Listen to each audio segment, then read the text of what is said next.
maanta way taariikhdu tahay 6 Sebtembar 2017 golaha wasiirada ee xukuumadda federaalka Soomaaliya ayaa yeeshay kulan aan caadi ahayn oo uu shir gudoominayay ra'iisul wasaaraha xukuumadda mudane xasan cali khayre arrimaha kulanka looga hadlay ahaa arrimaha amniga qaranka iyo dhacdadii sarkaalka jabhadda hubeysan ee ONLF golaha ayaa ugu horreyn warbixin ka dhageystay hay'adaha amniga ee la xiriira xaaladda amni ee dalka guud ahaan gaar ahaan dhacdadii sarkaalka jabhadda hubeysan ee ONLF waxayna sheegeen inuu abaabulayay falal lid ku ah amniga dalka oo in muddo ah ka dhex waday dalka gudihiisa xiriirna ula lahaa kooxaha argixisada ee al-shabaab warbixinta amniga qaranka kadib ayaa ra'iisul wasaaruhu wuxuu ka codsaday golaha wasiiradu inay ka doodaan falanqeeyaan eegaana dhanka siyaasadda iyo dhanka sharciga guud ahaan wasaaradda cadaaladda ayaa warbixin dhanka sharciga laga dhageystay oo goluhu ka siisay ku aadan habraacyada muhiimka ah ee sharciga dalka iyo heshiisyada hore oo ay wada galeen dawladda federaalka Soomaaliya iyo dawladda federaalka Itoobiya golaha waxaa la hor keenay nuqulka heshiisyo ee dawladda federaalka Soomaaliya ee hore ula gashay dawladda Itoobiya ee 7 Juun 2015 kaas oo dhanka Soomaaliya uu saxeexay wasiir dawlihii markaas madaxtooyada jamhuuriyadda federaalka Soomaaliya xildhibaan Maxamed Salaad ee dawladdii madaxweyne xasan sheekh maxamuud heshiiskan ayaa u aqoonsanaya kooxaha hubeysan oo ay ka mid yihiin al-shabaab iyo jabhadda ONLF inay khatar ku yihiin amniga labada dal meelna looga soo wada jeesto oo labada dal iska kaashanayaan si wada jir ah waxaa sidoo kale la hor keenay golaha wasiirada heshiis la saxiixay 2 May 2016 oo ay dawladda federaalka Soomaaliya iyo dawladda federaalka Itoobiya ku heshiiyeen in ay si wada jir ah isaga kaashadaan la dagaalanka nabaddiidka iyo argagixisada si loo xaqiijiyo sugidda amniga iyo xasiloonida labada dal heshiiskan isaga ah 2 May 2016 waxaa markaas dawladdii federaalka u saxiixay wasiirkii hore boostada isgaarsiinta mudane maxamed jaamac mursal geelle iyo mudane cabdikariin xuseen guuleed qodobada heshiiskaas oo kuwa ugu muhiimsan ay ahaayeen in si buuxda aan isaga kaashanno la dagaalanka iyo ciribtirka kooxaha argixisada ah gaar ahaan al-shabaab iyo ONLF dood dheer kadib golaha wasiiradu waxay go'aamiyeen arrimahan kow in siyaasadda dawladda federaalku ay tahay mid ku qotanta iskaashi dalalka geeska Afrika ah xoojinaysana nabad ku wada noolaanshaha mandaqadda xoojinta dhaqaalaha iskaashiga iyo amniga isla markaasna aan jamhuuriyadda federaalka Soomaaliya loo ogolayn in jabhado hubeysan ama kooxo argagixiso ah ay gabaad ka dhigtaan labo golaha wasiiradu waxay hoos ka xariiqeen in shakhsigani uu ahaa sarkaal sare oo ka tirsan jabhadda hubeysan ee ONLF isla markaasna uu falal lid ku ah amniga dalka uu ka dhex waday geyiga Soomaaliya iyo mandaqadda iskaashi dhowna la lahaa kooxaha argixisada ee al-shabaab dawladda federaalka Soomaaliya waxa ay diyaar u tahay inay kaalin firfircoon ka ciyaarto wax walba oo ka qayb qaadanaya nabadeynta mandaqadda si waafaqsan dastuurka iyo shuruucda dalka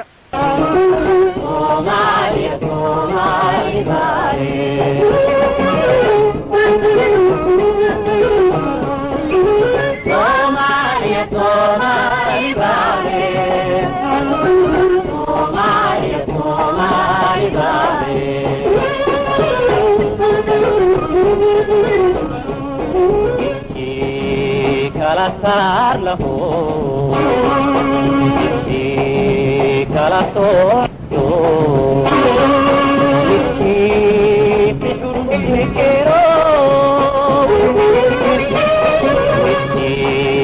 kala saar lahu kala soowado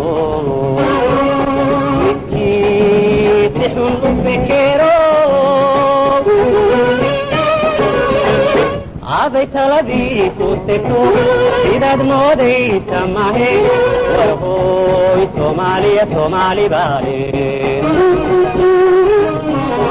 aday taladii ku tegto sidaad moodaysa mahe warhooy Soomaaliya Soomaali baale farida hadday ku arko hati silciyo dhibgaadho samanteediyo xumanteed Soomaaliya Soomaali baale farida hadday ku arko hati silciyo dhibgaadho samanteediyo xumanteed Soomaaliya Soomaali baale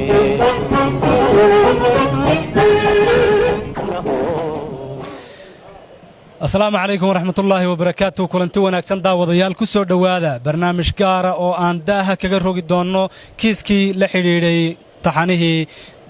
qalbi dhagax ee dabcan qabashadiisii dhiibistiisii iyo weliba xogo fara badan oo ku duugan kiiska qalbi dhagax oo dabcan idinka dahsoonaa guud ahaan ummadda soomaaliyeedna ka dahsoonaa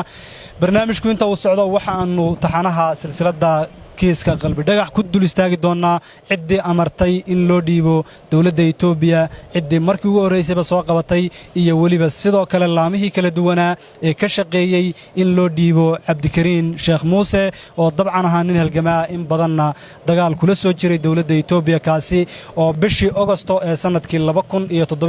laga qabtay magaalada gaalkacayo ee xarunta gobolka mudug isla markaasina la keenay magaalada muqdisho ee caasimadda dalka soomaaliya 6 maalmood oo uu ku sugnaa 3 gaalkacyo ku sugnaa 3 xamar ku sugnaa kadibna lagu wareejiyey dowladda Itoobiya barnaamijku inta uu socdo waxa aan ku ogaan doonaa laamihii kala duwanaa ee sida rasmiga uga wada shaqeeyay kiiskaasi soo qabashadiisii iyo waliba dhiibistiisii sidoo kale barnaamijka oo 2 qaybood ka koobnaan doona waxaanu idinku soo bandhigi doonaa xogo kala duwan oo ay bixinayaan xildhibaano ka tirsan baarlamaanka Jamhuuriyadda Federaalka Soomaaliya iyo waliba wasiirkii hore arrimaha gudaha dalka Soomaaliya xilligii Cabdikariin la dhiibayeen joogay shirki ay golaha wasiiradu go'aamada ka soo saareen ururka ONLF iyo Cabdikariinna ay ku sheegeen in uu argagixisan yahay waa Cabdi Faarax Siciid Juxa oo dabcan isaguna barnaamijka qayb ka noqon doona inta uu socdo waxa uu sheegi doonaa ama uu inoo ifin doonaa qaabkii ay golaha wasiiradu uga doodeen qadiyadaasi qaabkii loo dhax keenay golaha wasiirada iyo waliba sidoo kale intii u codaysay in Cabdikariin uu argagixiso ahaa intii diiday iyo waliba kuwii ka aamusay ayuu inoo sheegi doonaa sidoo kale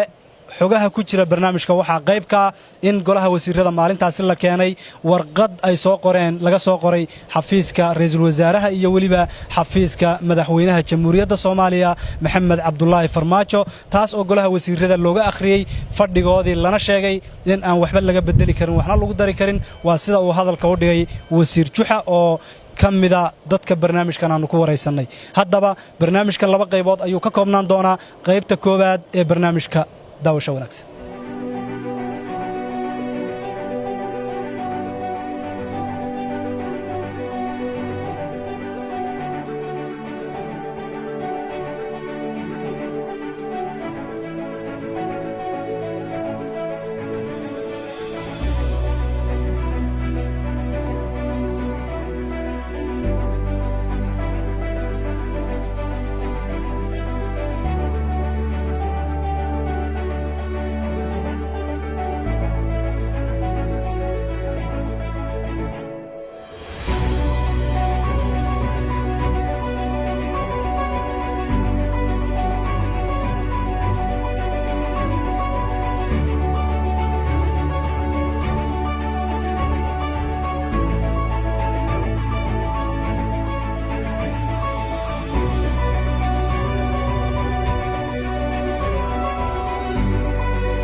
lixdii bishii bar golaha wasiiradu shir bay yeesheen waxaa la keenay shirkaasi kiiskii Cabdikariin Sheekh Muuse yaa keenay siyaasa looga dooday say u wajahday xukuumaddu maxsan tahay nuur walaal maxsan tahay horta kiiska qalbi dhagax waxaan rabaa inaan dhaho waa bar madow ama taariikh madow oo magaca Soomaaliya dul saaran iyo calanka Soomaalida waana arrin la xusuusan karo ama la xusuusan doono waqti dheer arrintaasi siday u dhacday horta xog badan baa laga hayaa Cabdikariin waa hadlay dad badan way hadleen aad baa loola socday laakiin waxa weeye deenika waa la soo qabtay soo isaguba sheegay gacanta dawladdu soo galay wax yar buu ku jiray wax yar ka bacdina waa dhaafay marka taasi dhacdana waxa soo baxday reaction ka dadka Soomaalida ah meel ka soo joogay dibadda iyo gudaba waxa soo shaac baxday inay tahay arrin dadka Soomaalida ay la waayeen ay la yaabeen su'aalo badan ay ka keeneen marka ka bacdi 8 bari ka bacdi ayaa dawladdu waxay keentay dawladda ayaa keentay golaha wasiirada ayaa la keenay golaha wasiiradaasi emergency loo fariisiyay dabadeedna waxaa la keenay kulan aan caadi ahayn baa la qabtay ra-iisul wasaaraha iyo ra-isul wasaare ku-xigeenka ayaa isugu yeeray laakiin dee arrintu waxay ahayd arrin maaragtay ay madaxweynaha iyo ra-iisul wasaaraha waxa ay muddo 7 beri 8 beri maalintii 8aad maalintii xamar la keenay mise maalintii la qabtay maalintii uu baxay maalintii laga sii qaaday ka baxay 8 beri ka bacdi ayaa golaha wasiirada la keenay 8 berina waxay u qaadatay sidii dawladdu ula macaamili lahayd ama u wajihi lahayd ayaa adkaatay dabadeedna golaha la keenay warka soo baxay baana soo baxay oo ah inuu ninkaasi uu ahaa nin ka tirsanaa urur isaga loo dhigay warar saxaafadeedka uu markaa yariisa u akhriyay ama naxariiste oo si korfaafinta ahaa inuu ka tirsanaa jabhad hubaysan oo ka tirsan kooxaha hargagixisada ah dalka Soomaaliyana khatar ama amni darro ku hayay saasoo ahaa warka soo baxay saasoo ku yimi golaha wasiirada loo keenay way xilligii golaha wasiirada la keenay dabcan waa laga dooday wasiiradu waxa laga yaabaa inaysan isku afkaar ka wada ahayn inkasta oo marka ugu dambaysa aan ognahay oo maaragtay aqlabiyad tagayso haddana dooda marka lagu jiro waxa laga yaabaa afkaaraha kala duwan in lagu kala aragti duwan yahay kow bal waxaan rabaa inaad shacabka Soomaaliyeed u ifiso ciddii keentay golaha wasiirada kiiskan soo hordhigtay haddii uu jiray cid kaleeto oo xog idinka siisay oo ka baxsan golaha wasiirada iyo dabcan golihii wasiiradu sida ay ugu kala afkaar duwanaayeen kiiska ama isugu raaxsanaayeen golaha wasiirada shirka waxa sheergareynayay ra-iisul wasaare Khayre waxa dhinac fadhiyay ra-iisul wasaare ku-xigeenkiisa Khadar Guuleed dabcan madaxweynaha ayay talo kula jireen muddo arrintan la rogrogay si loo wajaho la waayo isaga isugu yeeray shirkaan caadiga ah golaha wasiirada haddii la isugu yeerana waxa la yiri arrintii la xiriirtay qalbi dhagax waxaan rabnaa inaan maaragtay ka doodno way intaan doodu bilaaban waxa la keenay taliyaha nabad sugidda Sambaloshe ayaa golaha u warbixiyay wuxuu sheegay intaas warkaa ku soo baxayo ninkaan inuu ka tirsanaa jabhad hubaysan inuu argagixisada xiriir la lahaa inuu maaragtay dadka Soomaalida khatar ku ahaa wuxuu sheegay heshiisyo dawladda Soomaalida iyo Itoobiya ka dhaxeeyay oo la cuskaday sharcigan waxaan loo cuskaday heshiis ay wada galeen Galmudug oo maamul goboleed ahaa iyo dawladda deegaanka Soomaalida markaa Cabdiile madaxweynaha ka ahaa oo ku saabsanaa border issues arrimaha xuduudaha iyo amniga oo ahaa in la iska kaashado ayaa waxa loo adeegsaday inay tahay sharci national oo dawladda federaalka Itoobiya iyo dawladda Soomaalida ka dhaxeeya kaasa sharci ahaan horta loo cuskaday way marka waa xogta uu idinsiinayo xogta uu keenayo ninka la yiraahdo Sambaloshe iyo habraaca oo lagu salaynayo xuduudaadka sida daraadeed saasay dooda oo keenay ahayd dabeedna wax la golihii baa la hala dood adag ba ka dhacday meesha runtii marka loo hadlo dadkuna isku fikir ma ahayn inkastoo go'aanka dhinaca u dhacay dooda qofkii ugu doodadka Mariin Qaasim bay ahayd oo tiri ninkan waxa soo cadaatay inuu ahaa sarkaal ka tirsanaa sarkaalka ciidamada Soomaalida dagaalkii 77 galay Soomaaliya inuu yahay loo yahay iyadoo su'aasha adag oo ay keento aan cid ka jawaab waxay ahayd walaalahay markii ugu dambeysay ninkaasina Soomaaliya qadiyad Soomaaliyeed baa ahayd horta qadiyadaas xeer ku dambeysay qadiyada lafteeda qadiyadii ay loo dagaalamay waaga Soomaalida qalbi dhagax ku dhaawacmay xageeyay ku dambeysay tiri su'aal markaas Soomaaliya iyo Itoobiya ka dhaxaysay way lamar waxa lagu dooday inuu soo Soomaali ahayn qodooda waxa ka jirta ninka inuu soo Soomaali oo san ahayn oo yahay nin Itoobiyana oo jabhada baysan dalka u dagaalamaya marka isagoo dhanba waxa lagu dul dhisay inuu dhinac inuu soo nin Soomaali oo san ka ahayn baa lagu dul dhisay saasay kan nin Itoobiyana way aniga aan ku dooday hadii uu san ninku Soomaali ahayn ra-iisul wasaare Khayre waxa noo sheegtaa xadka Soomaalida meesha uu yahay waayo meel la dhigay ilaa aniguna Soomaali ma aha meesha ku taagan yahay hadii Soomaali ahayn qofkii uu Soomaali yahay xageeya xuduudka Soomaalida tar ruuxo cid Soomaali u haysto hadeen oran karta waxyaalahaas waa jabr tar waxay ahaayeen iska adag aad baa arrinta looga dooday dhinacyo badan baa laga eegay arrintaani waxay xiriirka la leedahay doodan oo nasiib daraha dhinaca kale sharci leeyahay waxa jira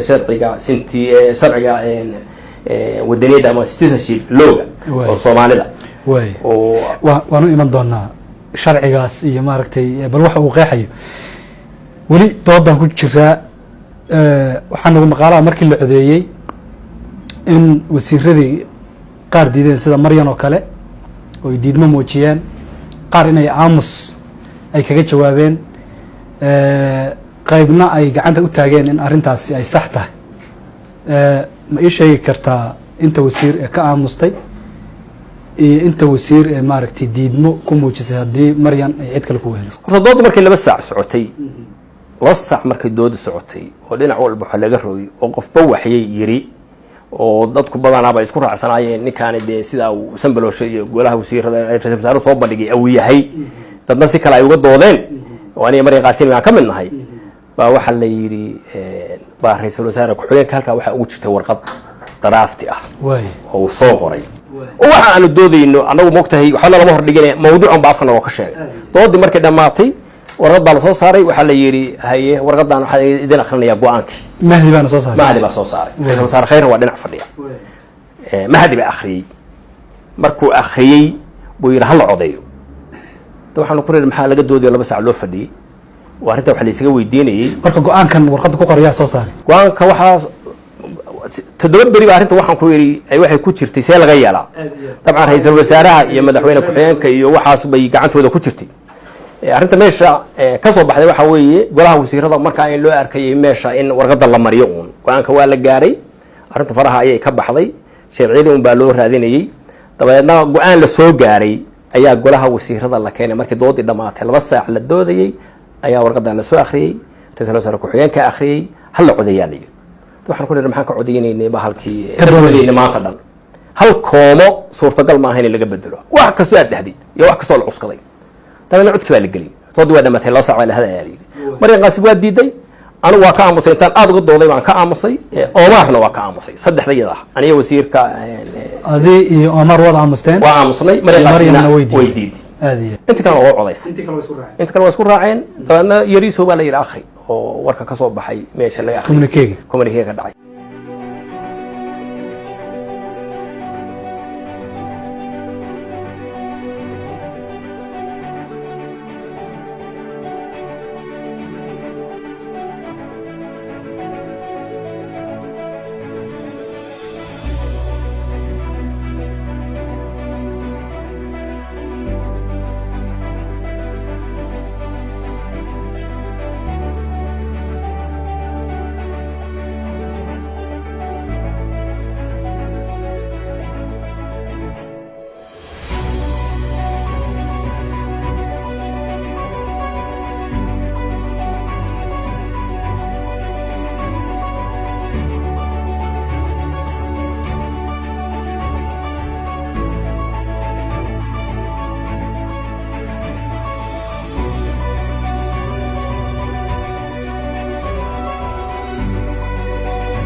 wata xilban aad u maasan tahay dabcan xilbaan baarlamaanka Soomaaliya ka tirsan baa tahay bal intii aad ka ogeyd qalbi dhagax qabashadiisii iyo waxyaabaha aad kala socotay hadii aad daawadayaasha aad la wadaagto qalbi dhagax muwaadin Soomaaliyeed buu ahaa waxaan inta qalbi dhagax gelin inaan hal arrin muhiim ah muwaadin Soomaaliyeed u sheego qofka Soomaaliga markuu imaanayo oo kursi u rabo waxaan soo jeedinaa shacabka Soomaaliyeed horta siifiis in akhriyaan dibna u fiiriyaan wuxuu ahaan jiray wuxuu yahay Soomaalidu dad aad wax u qorama ah dad caadifadan loo faa'iideysto way dareenka markaas jooga yaa loo faa'iideystaa madaxweynaha jamhuuriyadda federaalka Soomaaliya hadda jooga maxaa Cabdullaahi Farmaajo wuxuu ku imaaday nationalism buu ahaa waddaniyad Ethiopia waxay tiri madaxweyne ma noqon karo Cabdullaahi Farmaajo sida ka aaminsanayeen ribooda la qoray qabiil afka lagu taabto reer hebel hadda ma qaban karaan waxa kale rekoor u ahaa Kampala Accord in 6 bilood joogay oo 6 bilood uu joogay Soomaalida shacabka social media aad u fiicnaan social media ayaa 6 bilood in wax qabtay ciidamadii mushaaradka dareen noocaas ee dadka qaadeen iyo in xoog lagu saaray bariga Kampala Accord lagu saaray labadaas qodob ayuu ka faa'iideystay wax la daraasayna ma jirin doorashada marka la galay magaalada muqdisho iska daayay soomaali is weyn oo dhammaan walba joogta markii maxaa cabdullaahi farmaajo la doortay waa loo dabaaldegay waxaa la madaxweyne wadani ah oo soomaali ah oo xalaal ah oo waddanka hogaamin kara ayaa yimid laakiin waxay noqdeen wax macnaha waxba aan ka jirin wuxuu noqday madaxweynihii ugu horreeyey ee soomaali ah ee dhiiba muwaadin soomaaliyeed ee jeebeeya oo indhaha ka xira waliba ninkuu dhiibaya sargaal ciidamada qaranka soomaaliya ka mid ahaa dadka soomaaliya saban u dagaalamo ka mid ahaa intuu jeebeeyey u dhiibay etoobiya ma dhahay ogoya u dhiibay TPLF tigree u dhiibay gabrahan laga sheekeeya والله قفرة أنت جوج أيودي بي مركز أبيي إسبدل كلمة وجرين بقى أبيي أياسوسي داي قلب الدلح مركز هو تاريخ بقرن أو وجرتها ديوانك هذا نوع مدحوينه وهري جودها الصومالية دورشة وأذيك سده إذا ماشي شيء إثيوبيان ونن أمسونا أو بدو أذيك سدي أو كسماي وأذيك سدي وهذا قدو استعمالية هذا نقول على رئيسك هذا عم بحنيه هو استعمالية قبل كجدو ومدحوينه وكسو جيدو سدو وبربريو ودن تالا قلاص أو أورد دول جولد كجبلان أيو أديك سنة يعني هذا تاريخ محمد عبد الله فرماج أقرن والله تاريخه هذا صومالي وشيء ودني وأنا هاي صومالي وأنا هاي تاريخه أقرن مدحويني وهري مواد الصومالي دي إنه يهاي تاريخه أقرن مدحويني وهري أو دورشة لوكلا ودن كيس جودي سا إذا مش شيء واستعمالي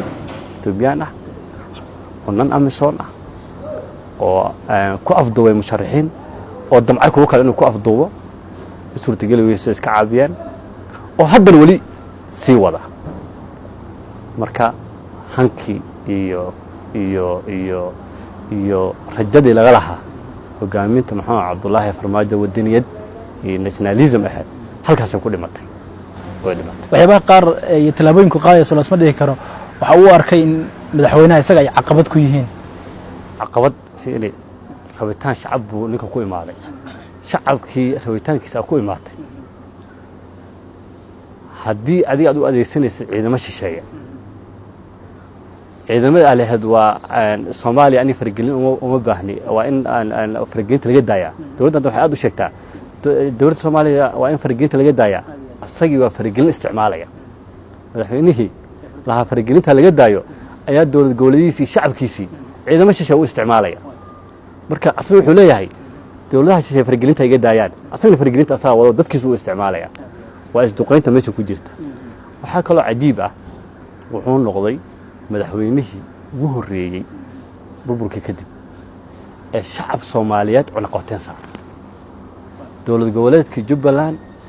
ayuu cir iyo dhul iyo bad u ka xirtay shacab Jubbaland waliba Pacific deegaano gaar ah inuu madaxweyne Soomaaliyeed uu dalka Soomaaliya dhan wada metelin baan ku sheegayaa deegaano gaar ah ay wuxuu dhahay diyaarad kama deegi karto cid tagi kartaa ma laha hay'ad tagi kartaa ma laha cid booqan kartaana ma jirto salaam Kismaayo iyo madow iyo dhowlayo وتاجر جري ذكر جبل ما كان حسوسين ساعة تارجت كاس ومحمد عبد الله فرماج وتاجر جرينيو شعب كجبلان تاريخ بدو كتاي تذكي كل انتي تذكر تدو كواي تذكر أي سامسي تذكر يقولك مرة يا الشباب كدلن وحاصل المسؤولية ده الدنيا آخرة محمد عبد الله فرماج أي الله يستر ومدحونا جمهورية فدرالية الصومال وأمر كيسة يا ونقاطين لو صاري دولة جولات كجبلان شعب كجبلان ودبال دقي markii la doortay wax ka doortay u dabaadagay markuu tagay u soo dhaweeyay si aan kal iyo laab ah waxa taariikhdu u galaysaa inuu yahay qodobka saddexaad madaxweynihii ugu horreeyay ee burburka Soomaaliya kadib uu isticmaala cunaqabateen hadduu awood lahaan lahaa ka weynna waxaan qabaa wax ka weyn ku sameyn lahaa laakiin tawartiisa waxay noqotay in cunaqabateen uu saaro inuu gado كرايس وكأوره وسكودر ضدك وبتورتي سنقطية هدو wax ka weyn waa awoodi lahaa uu ku sameyn lahaa waxaana qabaa hataa dubam awood inuu ku dhufan lahaa waa tahay arinta qalbi dhagax baan ku jiray ka baarlamaan ahaan golaha wasiirada dabcan waxay ansixiyeen in uu yahay shakhsi argagixisaha oo urur argagixiso oo nalifa ka tirsan كبرلمان أهان ما دام أدو حبا برلمان كتر سنة هاي سيبا uga hadleen arrintaas uga falceliyeen wadda baarlamaanka Soomaaliya maanta sharafta Soomaaliya ee haysato baarlamaanka badbaadiyay Abdikariin Sheekh Muuse qalbi dhagax markii gaalkacay laga soo qabtay Axmed laga afduubay indhaha inta laga xiray laga dejiyay Addis Ababa dadkii ka dhiidiyay shacabka Soomaaliya dhan ba ka dhiidiyay laakiin waajibaadkooda dastuuriga ah waxa ka gutay baarlamaanka Jamhuuriyadda Federaalka Soomaaliya muddo 3 bilood ah ayaa la soo fadhiyay dawladdu wax walba ku bixisay 3 isbuuc markuu maqnaa qalbi dhagax ayaa golaha wasiir inta la fariisiyay ayaa waxa la yiri asagana wax la sheegay markii la waayay marka hore waxay dhaheen asaa isdiibay marka waxay dhaheen sidaas ah marka maan ogeen si loo waday marka golaha wasiirada ay madaxweynaha fariisiyay wuxuuna dhahay si sheekada aan u soo xirno asna alqaacidu lahaa aan dhahno ururkan argaxiso aan dhahno macnaheedu ma taqaanaa harama shacabka Soomaaliyeed meeshan u bidaamiyo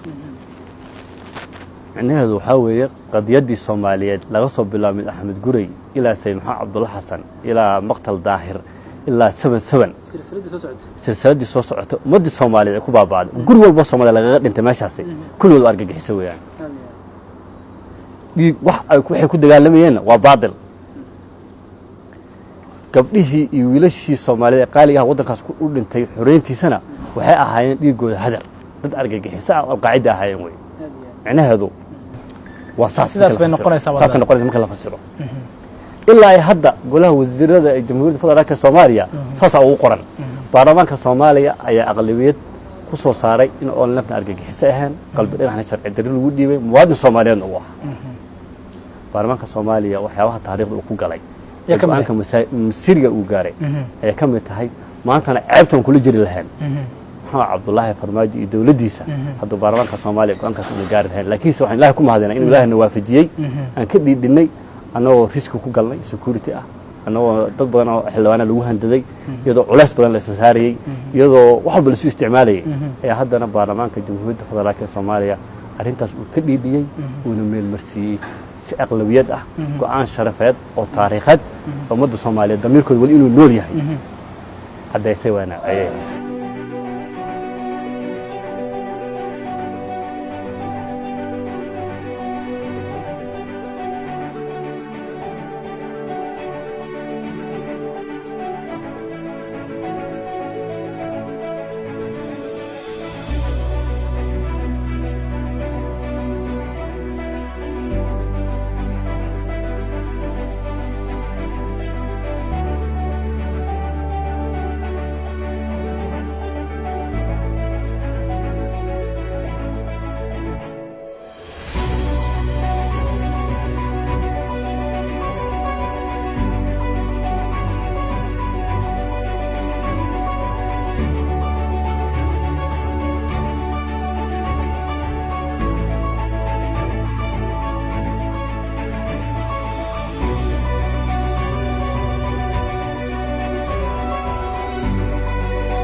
وطا عبد الكريم شيخ موسى قديدي سرنتي وجه قبح هي عيب فولكا دولة الصومالية كنتها الله يددك الصومالية دول أنا وراً معلنا كجر إن عاصمة دي أسوائل ومدحوين فرماجو والسوري سيد محمد عبد الله حسن تالديسي وهالجماعة أحمد قري تالديسي وهالجماعة حاوتاكو dhagaxtuur in dad halgamayaal oo dhagxaanaho horay dad u dhintay dhagxaantooda si loo xasuusto dowrkoodii halganka in la suro qof nool oo halgamayana oo qadiyad u taaganna la qabto runtii munaafaqnimada siyaasadda Soomaaliya ku jirtay qayb ka tahay waana wax waji gabax nagu ah ceeb nagu ah in nin Soomaaliyeed oo halgamaya asagoo jajuuban dawladdii Soomaaliya amarkeeda lagu dhiibay caasimadii Soomaaliyeed in laga dhiibo runtii taas waji gabax bay nagu tahay waana ceeb aan naga hareen ilaa dawladda Soomaaliyeed intay meesha soo fariisato ay xafiiskii qaraarka lagu gaaray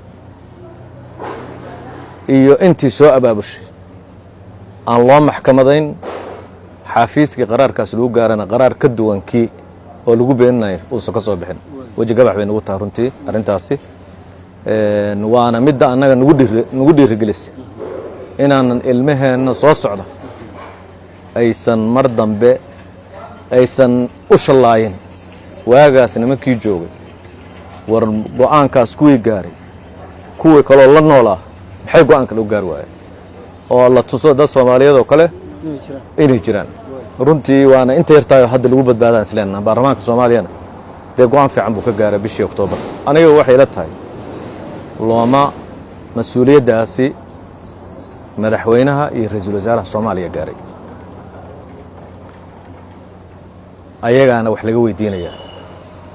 ra'iisul wasaaraha xafiiskiisa shir uu gudoominayo ayuu qalbi dhagaxna argagixiso ku tilmaamay ururkiisii dawladdii Soomaaliya ayaa horta halgankan u taagnayd ayaga calanka ku qortay in 5 qaybood oo Soomaaliya ay jirto calanka Soomaaliya u taagan qadiyadda inaan dadka Soomaaliyeed dhulka Soomaaliyeed kala lahayn gaar ahaan jamhuuriyadda Soomaaliyana waa 62 sharciga soo bixi ku qornayd qof kasto Soomaali meel ka soo ka yimaadeen dhulkiisii ay tahay uu xuquuq ku leeyahay muwaadin uu ka yahay ayadoo sidaas ay taagan tahay halganka Soomaaliyana 64 Cabdirashiid baa yiri gacanna waa ku diriraynaa gacanna waxbaan ku dooranaynaa madaxweynihii Cabdirashiid Allah u naxariistay maxamed siyaad barro ka dambeeyay dagaal xooganba oo dhulkaas in lagu xireeyo raba galay qadiyad dadka dawladda Soomaaliya ee sponsor garanaysa qadiyadda oo qalbi dhagax u taagnaa marka qadiyadda noocaas ayadoo qadiyadda la soo xirin oo la dhihin qadiyadaasi hadda wixii ka dambaysa dadka Soomaaliyeedna uma taagnaanayaan dawladda Soomaaliyeedna ma kaalmaynayso cid wada dhulka Soomaaliya dhulka jamhuuriyadda Soomaaliya la yiraahdo gudaheedana qof qadiyadahaas xambaarsan ma joogayo ama lama ogola ayadoon shuruucdaasi soo bixin in villa Soomaaliya madaxdeeda ay go'aanka iska gaaraan runtii waa dambi crime laga galay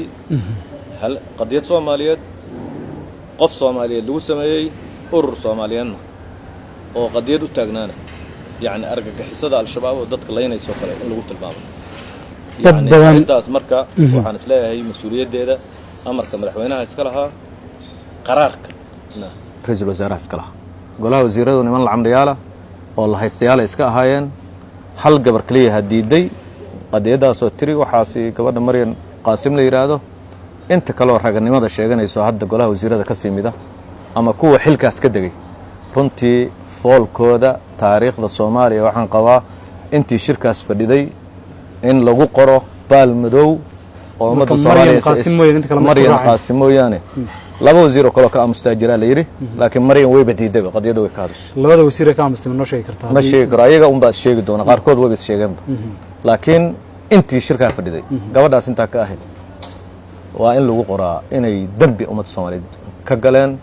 taariikhdana meel u galaan qof Soomaaliyeed oo dambanayso dad Soomaaliyeed oo kalena hoggaan dambe ay soo qaban alla ilaahay labada nin oo diiday waa macquul ayaga dadkooda in mararka qaarkood laga reebi karo laakiin intii gacanta u taagtay iyo intii ku dhawaaqday in lagu ciqaabo way falkaas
hadda xasuusid madaxweyne farmaajo waxa lagu doortay ticket wadaniyad iyadoo dadka Soomaalida ay daalan yihiin oo 3 sano ku dhawaad ay soo jiitamayeen oo dib badan ay iska jirtay kaarkii wadaniyada ayaa miiska saaraa saasa lagu doortay qalbi dhagax ruuxiisa sheegay inuu campaign gareynay wareysi ay ka dhageystay mar in la doorto waxbaa lagu dul dhisayay waxbaana laga filayay degdeg bayna arrintaan ahayd oo September bay ahayd marka waxaan ay dhacayaan moogtahay marka waxaan qabaa waxay ahayd nabarkii ugu weynaa ee la soo dirsay Soomaalida iyo dawladda Soomaalidaba oo su'aal geliyay markiiba shaatigii wadaniyada iyo filitaankii dadka Soomaalida ay ka filayeen qaran Soomaaliyeed qof caalamka Soomaaliyeed hoos fadhiya inuu ka filo marka waxay noqotay dhaawac aan Soomaalidu ka soo kaban karin weligood mana aha farmaajo kaliya laakiin waxaan qabaa farmaajo horta wax kale lagu xasuun doono konton sano wax kale waa la ilaawaya laakiin arrinta qalab dhagax waxaan qabaa inay noqoto arrin la xasuusan doono marka waxaan laga soo kaban karin bay ku keentay dawladda Soomaalida iyo dadka Soomaalida gaar ahaan waayo hore uma dhicin in caalamka Soomaalida hoos fadhiya way jirtay dad la dhiibay oo gobolada dhiibay Somaliland iyo Puntland iyo galmudug meelahaas waa laga qaybsan jiray ma ogtahay laakiin qof caalamka Soomaalida hoos fadhiya waa meeshii ugu dambeysay oo qofku magangalyo u tiri karay ma aysan dhicin marka waxa muuqata meel damo madax la gelin karaa inaysan jirin hooyadii maaragtay doodaha qaar baa mudana odhanaya madaxweynuhu waxba kamuusan ogeyn kiiska qalbi dhagax qaar waxay odhanayaan waa la khalday oo xog aan jirin baa la siiyey iyadoo xog dadkaasi ay ku doodayaan taliyihii xilligaas ee nabad sugidda Cabdullaahi Sanbalolsha ayaa xog khaldan siiyey ra'iisul wasaaraha iyo madaxweynahaba ma isleedahay madaxdu ama waa lagu khalday kiiskan ama wax badan ba kala ma ayna socon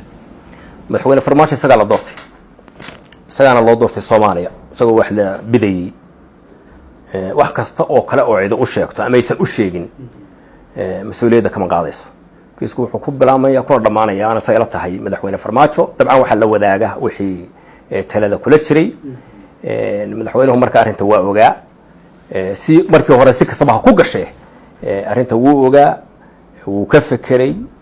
8 beri wax kale laga sheekeynay waxna waa la kulmay 8 beri inta ay jirto maalintii gacanta ka baxay anigu fursad u helay inaan la fariisto madaxweyne farmaajo reaction-kuna uu soo baxay oo ahayd fadaxadii miiska saaran tahay arrin sahlanna maaha see loo wajahaya aniga markaas talada aan siinayay waxay ahayd in waxaan wax lagu gudo ama ra'iisul wasaaruhu tago ama wasiirkiisa amnigu tago ama xuduudaar la yimaado abaabad laga bixiyo shacabka istaas loo cidina mas'uuliyad shacabkana lala hadlo mas'uuliyadda cid qaado hadda ma dhicin marka 8 beri waxay ahayd madaxweynuhu xilligan muxuu kugu jawaabay madaxweynuhu xilligan wuxuu igu jawaabay uu ka warwareegay wallahi ninkaan su'aal cad kama uusan bixin jawaab cad kama uusan bixin waxayna ahayd markaa mar uu ku dhex jiro bahasha uu dhex galay marka arrinta ciidaha qaado mas'uuliyadda ama ra'iisul wasaaruhu qaado ama nimanka amniga oo markaa la hadalhayay ha qaadaan dadkana lala hadlo dabcan ma ahayn wax u fudud waana waxa keentay 7 beri in laga doodayo si loo wajaha 8 beri ka bacdi marka warqadan la soo daraafta garayo golaha la keenay marka madaxweynuhu uu ogaa haddii cid walga yaabay cid kula talisay ama ay u sahashay laakiin haddii waa wax madaxweynaha arrintan ya Sanbalolsha waa nin isaga u shaqeeyo oo shaqo u dirsaday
mudan cabdikariinow door intee leeg buu madaxweyne farmaajo kula habaad isleedahay iyo ra-iisul wasaare khayr raba markaan idhaahno door intee leeg baad isleedahay dhiibistaadi way ku lahaayeen ma laga yaabaa in warbixin khaldan uu siiyey taliyaha nabad sugiddu oo dabcan xaggana kuugu yimid isla markaasina aysan door muuqdo oo muhiima ku lahayn dhiibistaadi ilama ahni taliyaha nabad sugiddu keligii go-aan ma qaadan karo qof Soomaali ah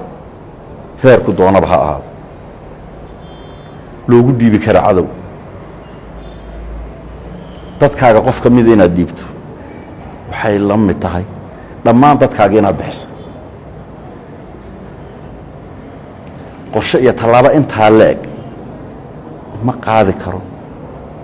hal qofa keligii ma qaadi karo taliyaha nabad sugidduna waa taliya ciidan hay-ad hoose ah dad badan baa ka sarreeyey madaxweynihii baa joogay ra-iisul wasaarihii baa joogay wasaaradihii baa joogay waxaan oo dhan way joogay haddii ay dhici lahayd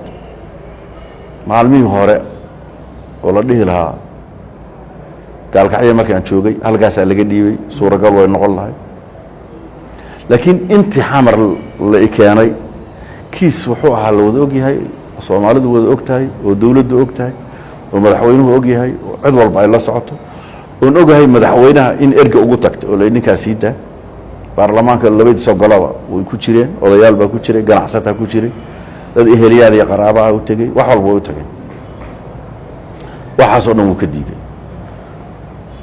marka odawaaba hadda ka hor intii qolo ay isku dayday inay maaragtay ka leexiyaan eedda madaxweynaha wuxuu yiri madaxweynuhu arrintan haduusan ogeyn